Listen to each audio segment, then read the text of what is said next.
Primo, ang bilis naman. So it means isang taon na po ang Diyosa or Jura. Kasi last time, nag-birthday si Primo Bunga, andun si Mami Sara. O, diba? Wow! Sana tuloy-tuloy na talaga yung taon na pagsasamahan nila. Diba? Ayan, sino kaya to? Siguro, siyempre, makilala ni Jubes, diba? Yan, nagpa-pick po sila. At ayan si Primo again, the birthday Primo with Amara. May bisita si Primo, and fairness, ang kapatid niya si Amara. Talaga namang cute, may cake pa. May cookies, may heart pa. Wow, bonggisius talaga yung birthday ni Primo. Si Amara lang ang makakaubos niyan. Ayan. Inunahan na si Primo. Ano kayang pinapakain niya kay Primo? Ano yan? Ayan si Mami Sara, katabi lang pala. Akala ko, ayan.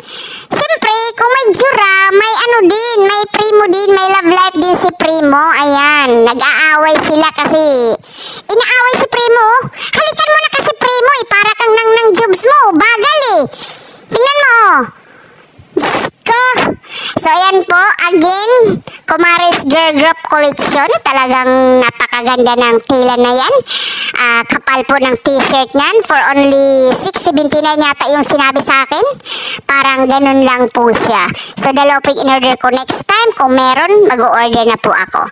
So, support lang po tayo sa mga lalabs natin. At si Amara, ayan, siya po yung magdi-deliver sa inyo. Hindi ba kayo bibili kung ganyan ka-cute ang magdi-deliver sa inyo? At syempre, bodyguard niya si Primo. O, diba? Talagang pareho sila business-minded ni Primo. Kaya support tayo. Kasi pati na nga si Amara, naka-commercial ay naka-model ng Kumaris Collection, diba? Ang astig, ang angas.